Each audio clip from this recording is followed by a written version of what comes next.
আমাকে কেউ ধরেও রাখেনি, আমাকে কেউ বেঁধেও রাখেনি। আমি কারো লাইফে থাকলেও চলে, আবার না থাকলেও চলে। আমাকে ছেড়ে যাওয়ার জন্য কোনো কারণের প্রয়োজন হয় না। যখন যার যেভাবে ইচ্ছা সে সেভাবেই চলে যায়। আমি কোনোভাবেই কাউকে আটকে রাখার চেষ্টা করি না, কারণ আমার সে অধিকার কারোর উপর হয়েই ওঠেনি। আমি কারো শখের মানুষ না। আমাকে যে কেউ যে কোনো সময় সহজেই ছেড়ে চলে যেতে পারে। আমি জীবনের প্রতিটা অধ্যায় হেরে যাই। আমার কোনো বন্ধু নেই, কিন্তু আমার বন্ধুর কোনো অভাব নেই, কারণ আমি যাদের বন্ধু ভাবি তাদের অন্য বন্ধু থাকলেও আমি তাদের তালিকায় নেই। আমি কারো ব্যক্তিগত ফটোগ্রাফার হইনি। এই যে ফেসবুক আমাকে সারাক্ষণ অনলাইনে দেখেন, এটা কোনো নির্দিষ্ট মানুষের জন্য না।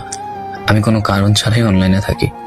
আমি কোনো কারণ ছাড়াই রাত জাগি, ফেসবুকে আসি, রিলস ভিডিও দেখি, কেউ মেসেজ দিলে তাকে রিপ্লাই দিই, ব্যাস এতটুকুই। অনলাইনে আমি কারো অপেক্ষার কারণ হইনি, তাই যখন ইচ্ছা অনলাইনে আসি, আবার যখন ইচ্ছা নিজের মতো অফলাইন হয়ে যাই। আমি বেশ একা থাকতেই পছন্দ করি। স্কুল হোক কিংবা যে কোনো জায়গায় হোক, আমি একাই স্বাচ্ছন্দ্য বোধ করি থাকতে। এটা কি ইগো মনে করাটা নিতান্তই ভিত্তিহীন। আমার সাথে তুমি ফ্রেন্ডশিপ করতে পারবে, কিন্তু আমি তোমাকে কখনো ইমপ্রেস করার জন্য টাকা পয়সা দিয়ে তোমাকে কিছুই দেখাতে পারবো না।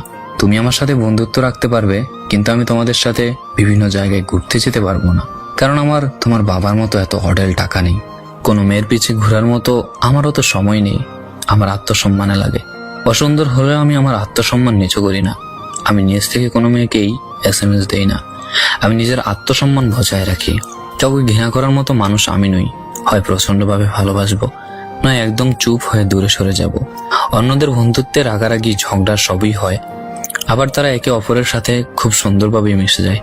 কিন্তু আমি ভাগ্য করে এখনো এমন কোনো বন্ধু পাইনি। আমাকে নিয়ে সমালোচনা করাটা খুবই সহজ, কিন্তু আমার জায়গায় আসলে বুঝতে পারবে আমার জায়গাটা কতটা কঠিন।